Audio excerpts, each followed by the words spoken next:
Rodrigo Silva falou do... O que o apóstolo Paulo diria de Ayrton Senna? O que o apóstolo Paulo diria de Ayrton Senna? Falar, que porra é essa aí correndo, velho? De ferro. Olá pessoal, vocês que me seguem no Rodrigo Silva Arqueologia, nós estamos de volta aqui para o nosso bate-papo semanal sobre Bíblia, teologia, religião e também entretenimento. Hoje eu vou comentar o filme, ou melhor, a série sobre a vida do Ayrton Senna. Muita gente está assistindo, está uma febre. Na verdade, eu vi a propaganda dessa série, sabe onde? Em Buenos Aires, na Argentina. E a pessoa que estava me levando falou, olha, você já assistiu? É o campeão lá do Brasil, até na Argentina, em outdoor, para todo lugar. Como é que vai ser a recepção dessa série fora do Brasil? Temos que aguardar ainda, principalmente porque ali pinta de uma forma um pouco, como é que eu diria assim, rival, os heróis de outros países, como Alan Prost e outros mais que eram corredores. Eu não sei como é que os franceses, por exemplo, os próprios argentinos vão lidar com alguma realidade que o seriado apresentou sobre esses rivais na pista do Ayrton Senna. Mas daqui a pouco eu vou comentar sobre isso para vocês. A propósito, eu também comecei a assistir o filme de Maria. E a Laura estava comentando comigo assim, olha, talvez o pessoal vai gostar que você faça um react ao filme de Maria, porque tá todo mundo falando aí, o filme sobre a vida de Maria de Nazaré, ou como os católicos chamam Nossa Senhora, a mãe de Jesus. Se você quiser que eu comente sobre o filme de Maria, então deixe nos comentários aqui. Porque se você falar, se eu vi que muita gente está querendo que eu comente, eu comento, tá bom? Hoje eu vou falar sobre o Ayrton Senna e pode parecer até artificial, qual a relação do seriado de Ayrton Senna com algo que eu encontro na Bíblia. Será que Paulo diria o que sobre o seriado de Ayrton Senna? Qual seria o comentário do apóstolo Paulo?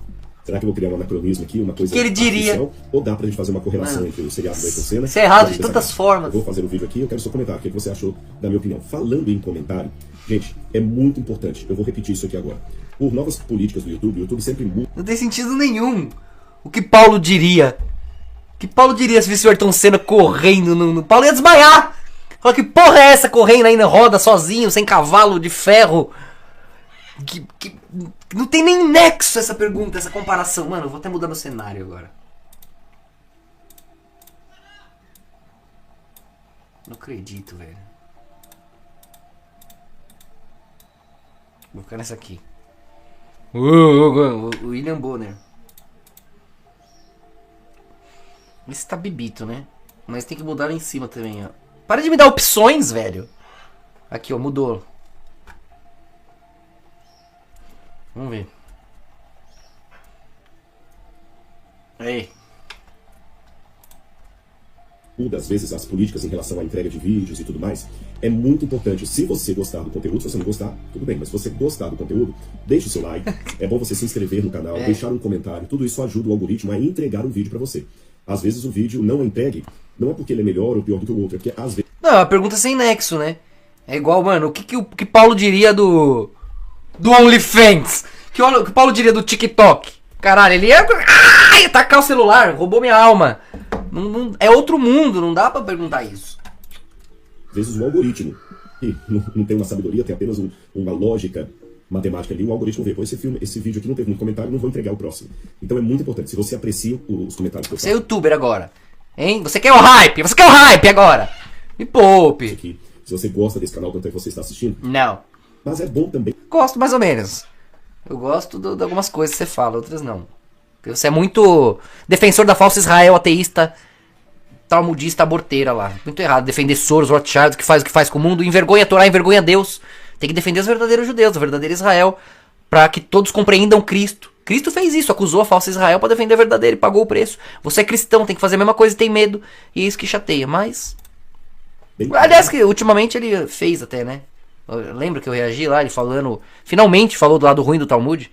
Porra, demorou, né? 10 anos, mas falou. Presentes. Então o que nós estamos fazendo? Nós, que fazemos parte da plataforma Bíblia Comentada, vamos dar tá baixo 24 presentes para você. Para de enrolar, meu. Olha, lá na plataforma e também no curso. Ainda? Tem muito tempo. A Bíblia Comentada é muito exaustivo, então eu estou preparado. Quando o Ayrton Senna passou numa das vitórias dele... Nossa, muito baixo. Estamos pensando em fazer uma forma mais resumida do Bíblia Comentada para pessoas que talvez não tenham tempo. Eu Bíblia Comentada é muito exaustivo, então eu estou preparando aulas. Mano, não começa, velho. E num espaço de tempo mais curto para você cobrir a Bíblia de Gênesis e Apocalipse. Ou seja, nós teremos cursos e elementos, documentários, vídeos para todos os gostos, para todas as condições. Tá certo? Então, se inscreva lá. Esqueci de alguma coisa, meu bem? Acho que falei tudo, né? Então, vamos começar agora a falar um pouco sobre a... Esqueci de alguma coisa, meu bem? Seu Mangina. Ayrton Senna, ou como ficou popularizado pela narração do Galvão Bueno, Ayrton Senna do Brasil. Ayrton Senna do Brasil. Muita gente não gosta do Galvão, não tem nada a falar contra a favor, mas os que trabalham nesse meio midiático dizem que uma pessoa... Para, Bob! Seja como for, ele emplacou na cultura brasileira muitos jargões. E um deles foi esse. Eu lembro quando o Ayrton Senna passou numa das vitórias dele e a bandeira, ele tirava a bandeira do Brasil aqui e esticava a mão pra fora. E aquela cena, e o Galvão Bueno falando, Ayrton Senna do Brasil. Ele tinha um R, Ayrton Senna do Brasil. E desde Mônaco, né? O Galvão morava em Mônaco, mas vinha às vezes pro Brasil ou para outros países para narrar a corrida. E eu lembro que começava aquela música. Você conhece, olha... Quem não nasceu nessa época, quem é mais novo, pode perguntar para os mais velhos como foi emocionante. O Brasil sempre foi conhecido como o país do carnaval. Mas naquela época, eu chego a dizer que a Fórmula 1 no Brasil ela estava quase em pé de igualdade com o... Eu falei o carnaval, né? Quer dizer, o país do futebol. Também do carnaval, o pessoal fala. Mas... Já tá bêbado esse aí. Costuma-se dizer que o Brasil é o país do futebol.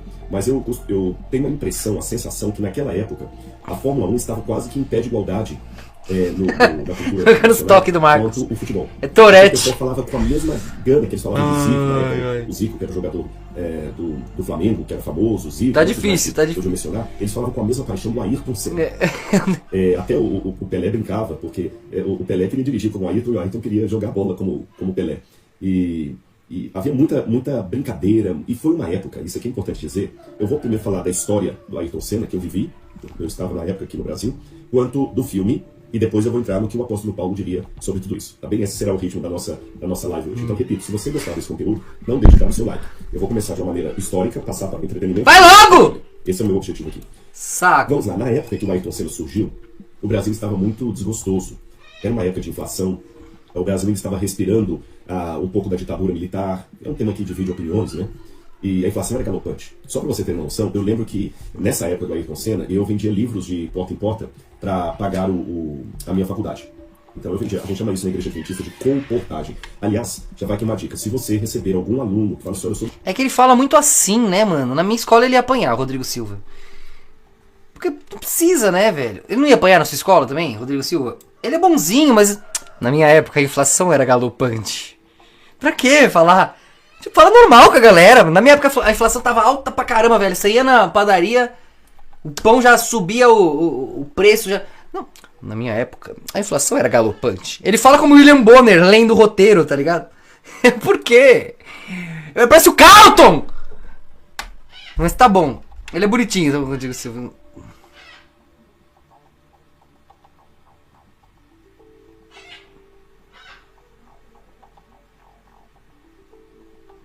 Por que tô fazendo isso? No serviço educacional lá, saúde, você tiver condição, compra o que a gente vai vendendo. Geralmente são assinaturas de revista, assinatura da revista Nossa. Vai logo de novo! Livros de saúde, outros livros religiosos. Só também, queria saber. De filhos, cada época tem uma modalidade diferente. E eu fico feliz quando eu encontro alguns alunos da faculdade que dizem assim, olha... E a sua foi na minha sala. Eu peguei o telefone dele para esse senhor aqui, porque ele comprou livros da minha mão quando eu falei que eu era da universidade onde o Rodrigo Silva dava aula. Ou então quando eu falei, ele falou assim, o Rodrigo Silva falou disso uma vez, que livro você tem? Eu vou comprar. E eu fiquei tão feliz com isso, e mandei alguns recados agradecendo, porque eu... Não, quando você escreve, beleza, você fala assim, né? A inflação estava galopante na época em que... Mas ele fala assim normal, velho. Ele tá ali gravando ao vivo, né? Porque, nossa, fica um pouco engraçado, mas tá bom. Ele tá bonitinho, você não tira o mérito. Tô enchendo o saco dele, só um pouco. Só um pouco. Eu sou besta, Rodrigo Silva. Já temos você de menino comportado. Qual vaga sobra pra nós? Entende? Todo mundo tem seu espaço. Agora, também não adianta você se camuflar nesse menino certinho, nesse menino disciplinado, e fingir que não vê o óbvio. Que é a falsa Israel dominando tudo, humilhando o cristão e você puxando o saco deles. Então que adianta você ser engravatado e parecer hipócrita, né? Melhor ser bocó e transparente. Pelo menos sabem o que esperar de você. E quando você entrega mais, é lucro. Agora, se você se mantém no limite, assim como um robô, tudo é prejuízo, meu amigo. Fica a dica. vendendo livros de porta em porta. Fui humilhado, mas também fui bem recebido. Havia dias que eu não tinha... Conheça seus defeitos, tenha humildade, não adianta fingir que é o robô, ninguém é. Ninguém quer ser, né? Esse que ele apresenta parece que ele não ele é um robô, ele não tem defeitos, ele não grita, você imagina ele gritando? Você imagina ele surtando? Você imagina ele quer fingir que é perfeito? Pra quem? Ele fala assim no dia a dia: boa noite, minha querida esposinha. O que temos para o jantar maravilhoso desta noite? A gente fica imaginando ele falando assim, talvez seja. Mas é um pouco louco, né? Um pouco estranho. Mas tá bom. Condição de pagar o almoço e alguém que eu bati pra vender ele falou: você não quer almoçar comigo aqui? Então isso eu guardo com muito carinho no meu coração. Mas nessa época, a inflação era tão grande, por isso que eu dei essa digressão. E não que ele não se comunique bem, né? Ele se comunica bem. Mas ele fica mantendo esse Silvio Santos, né? Né? No tempo inteiro. E eu não sei, mesmo apresentador de TV fazer isso, no programa dele lá. Agora aqui ele devia ser mais transparente, né? Ou será que ele ficou quadradão assim mesmo? Senão parece falso, né? Tá bom, tô chato aqui, tô só julgando uma coisa. Dane-se isso. O que importa é... Quem dera fosse esse o problema dele, né? O conteúdo dele é bom e o problema é o que ele defende de errado ali. Que vocês sabem muito bem.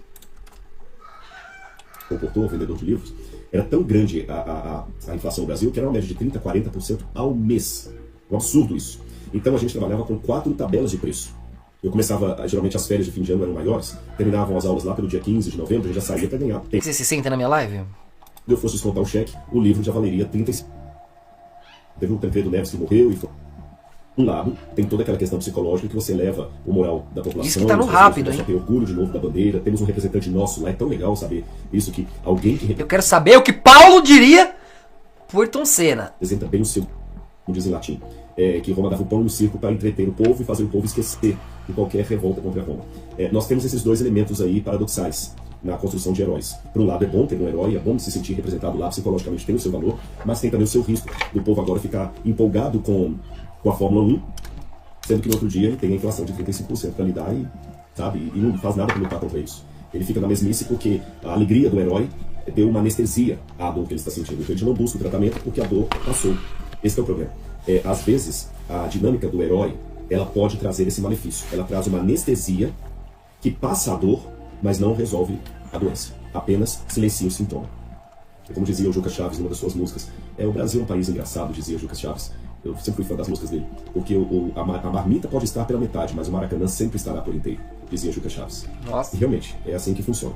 Mas, colocadas essas observações, eu me lembro de outras coisas também do Ayrton que impactavam muito a nós que vivíamos lá de cá. E lógico, ninguém dormia com o Ayrton, ninguém tomava café da manhã com ele, a gente tinha apenas a imagem da televisão. Nem internet havia na época. Eu tô rindo aqui do comentário do maluco aqui, do Paulo Augusto. Rodrigo Silva falando com a esposa. É ele, viu? Deus nos perdoe. Posso adentrar o seu receptáculo sagrado? É bem por aí mesmo. Ele não pode ser assim de verdade, não é natural, né? Nem o Silvio era assim, né? Tá louco. Mas ele pelo menos tava, né? Na hora do programa da TV. Agora o Rodrigo Silva dá uma forçada, sei lá.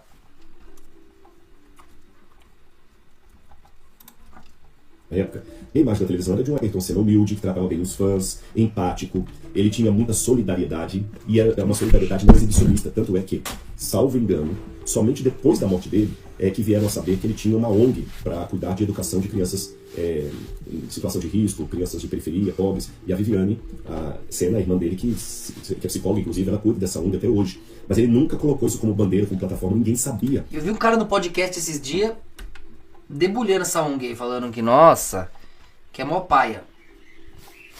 Caramba. Zoou fundo aqui pra mim, meu boné, velho. Não, tá bom. Tá normal aí, fundo. Banners. Vamos trocar esse fundo aí, já tá feio. Não, não é isso não. Então, eu vi um cara no podcast esses dias, mas aí não combina, né, com o boné esse aqui. Eu vi um cara esses dias falando uma pá dessa fundação do Senna aí, viu? Que é mó paia, não sei não. Esse também não combina com o boné. Esse aqui combina.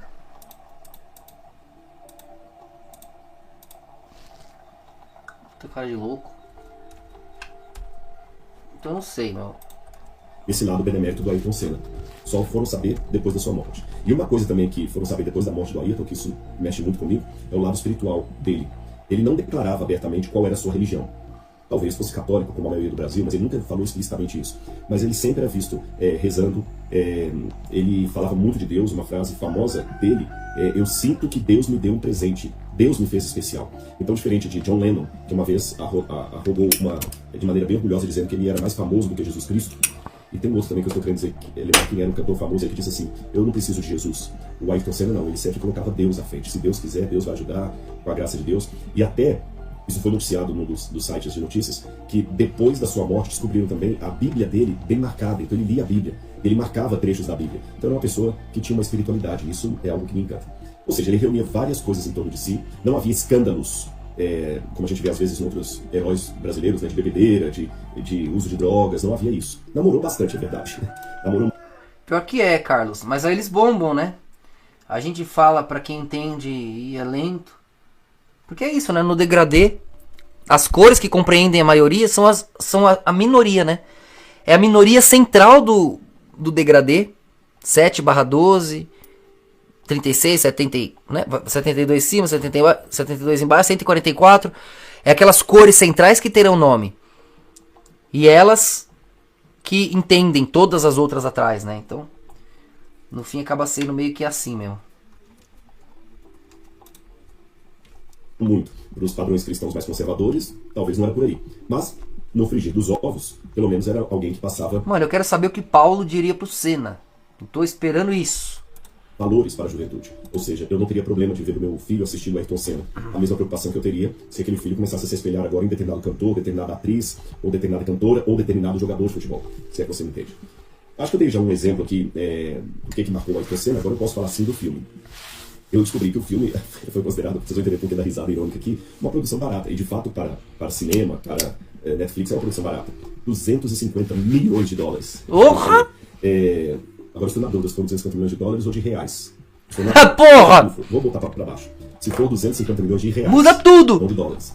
Ainda assim, eu fico pensando o que eu conseguiria fazer com a Bíblia comentada se eu tivesse 250 milhões de dólares para investir no produto. Como é que... Nossa, o Rodrigo Bertotti, que é o nosso estrategista, eu fico até imaginando o que ele faria com 250 milhões de dólares. Porque nós fizemos coisas muito legais já, tanto na TV Novo Tempo, como aqui no NASP, através do Bíblia Comentada. Nós fizemos a história do povo de Deus, fiz a Rotas Bíblicas. Com Rotas Bíblicas, o produtor que dirigiu... Todo lugar que você olha, você vê essa porra dessa propaganda do Rodrigo Silva. Todo lugar, mano. Bíblia Comentada. E se gabando, ter milhares de alunos. Quando você faz a conta, o tanto de aluno que ele diz ter, o preço que ele cobra... Eu fui fazer a conta, talvez seja invejoso, Deus me perdoe. Mas eu quis saber se ele não estava sendo corrompido pelo money. Quando você vai lá fazer a conta, dá milhões, muitos milhões. Aí agora ele vê o cara do Ayrton Senna e ele parece o cara lá o Valdomiro lá, né, dos 100 reais, 200 reais, eles amam dinheiro, né, 500 reais. Agora o Rodrigo Silva, você viu? Ele, nossa, eu não consegui nem imaginar se eu tivesse... 250 milhões pra investir no Bíblia Comentada. Nossa. Você vê o cifrão aqui no olho dele. Plim! Por quê, né, velho? Esse pessoal mano, sumir. Esse pessoal adora muito dinheiro, né?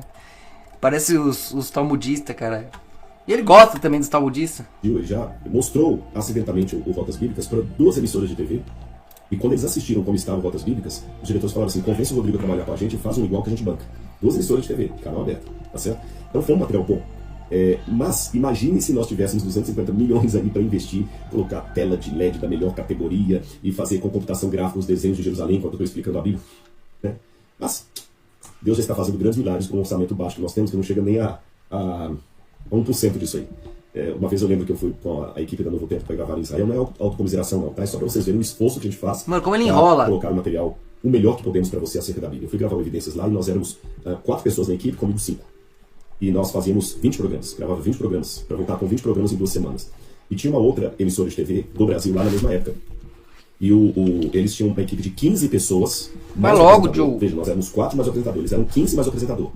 E eles iam trazer apenas um programa de 40 minutos, enquanto nós vamos trazer 20 programas de 30 minutos. E assim a gente vai lutando, só para você entender os bastidores. Bom, falando agora então do seriado do Ayrton Senna, apesar dos 250 milhões gastos, que para rede cinematográfica realmente é um valor baixo, foi uma produção de baixo orçamento, porque há filmes que custam muito mais do que isso, vai ver Hollywood. E há algumas perguntas que os críticos fazem, eu iniciei no início do vídeo, como é que será a receptividade de Ayrton Senna no público exterior, porque há uma crítica ácida a outros corredores, a outros pilotos. Vou ver, Marco. Nacionalidades. Salve, Anônimo. O que falaram de bom, o que eu também pensei, não só que eu li na crítica, mas que coincidiu com o que eu penso. A atuação dos atores e das atrizes ali é fenomenal. Eu fiquei impressionado. Ele é casado, né? Mesmo o Galvão Bueno, que o ator que o faz, não tem as características do Galvão Bueno, mas a voz é muito idêntica. A menina que fez a Xuxa, quando ela olha pra ele assim no palco, até com a Laura, a gente parou na hora Aí essa série que ele tá falando é que eu falei pra vocês verem. É do Netflix, assistam mesmo.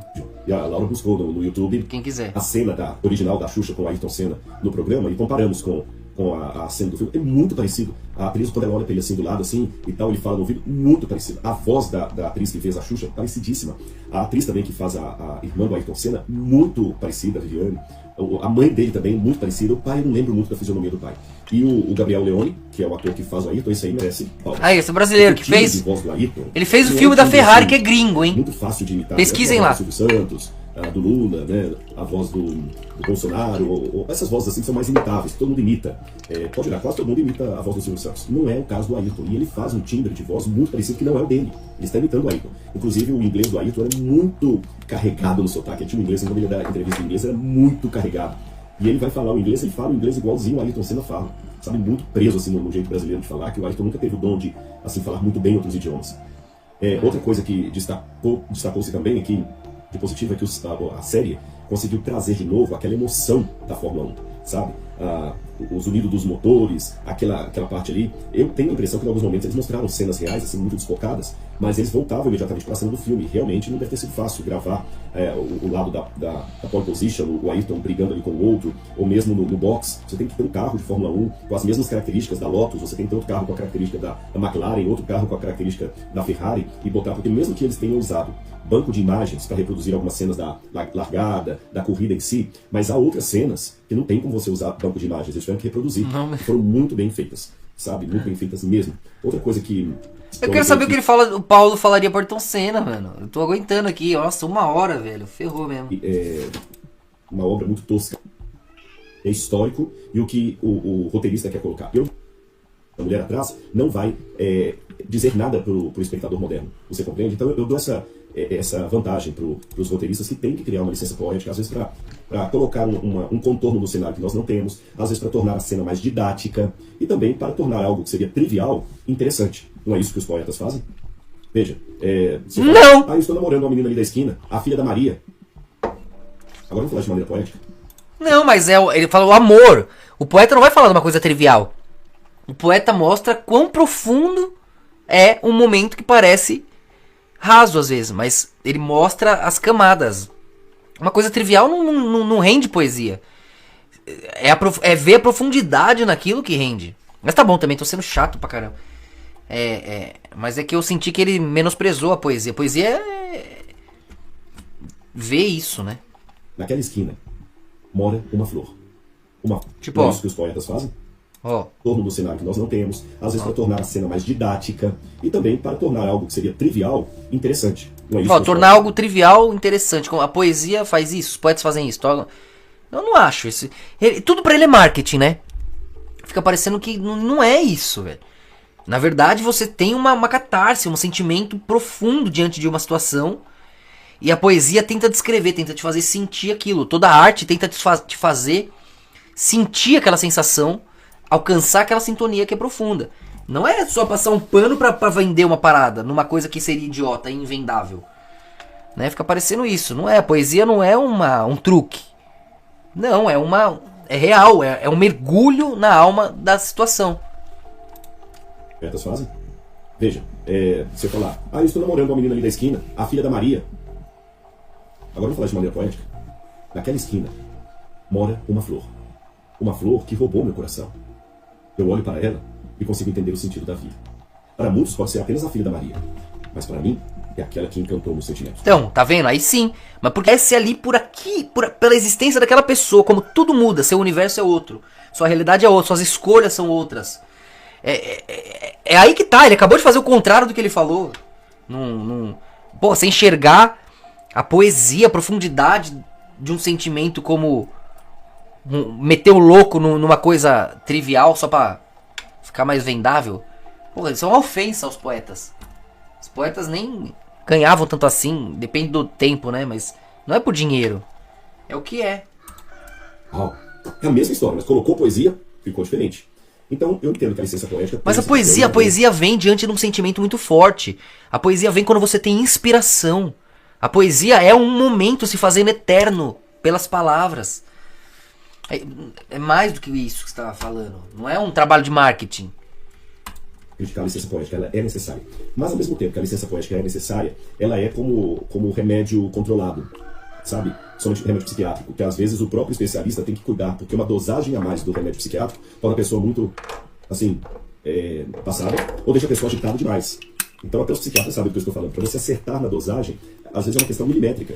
E às vezes as pessoas carregam demais na licença poética e estragam. É aquele açúcar em excesso que torna a sobremesa muito doce. Mano, ele é muito prolixo, né, velho? E redundante. De fato, alguém comentou aí. É isso mesmo que alguém comentou, eu esqueci quem agora. Ele... Parece que ele tá ensinando crianças mesmo, né? Lesados ali. E eu acho que é isso, esse é o certo. Acho que eu tenho inveja de não ter essa paciência que ele tem. Sal na medida errada que torna o feijão intragável. Então a licença poética tem esse risco. E no caso do filme do Ayrton, um dos problemas da licença poética foi que eles criaram a Laura. Eu amo esse nome, que é o nome da minha esposa. Mas a personagem não agregou nada. Ficou aquela mulher parecendo um fantasma, aquela artista ali, aquela jornalista. Toda hora ela aparecia, né? É bonito ver como ele ama a esposa dele, velho. Mas se ele ficar sendo mongoloide assim no polo feminino... É legal você amar a sua esposa. Vou pôr um cenário igual dele aqui, peraí. É legal você amar sua esposa, cuidar bem dela, tratar ela, fazer dela uma rainha. Mas você tem que ser um rei, velho, na sua casa. Você tem que ser um homem pra ela também. A não ser que vocês façam essa inversão de polaridade de forma consciente. Olha que legal esse aqui. Esqueci desse, esse aqui se mexe. Tô no espaço.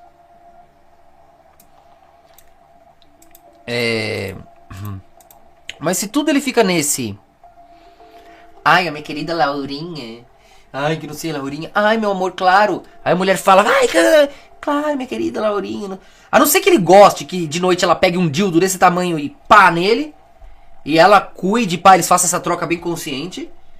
Da hora, beleza também, que gostoso. Amem Deus por isso. Mas, se tudo que vocês fazem faz você amar mais Deus, você não é judeu, não é de Israel, você pode cuidar do abstrato aí, do seu jeitinho.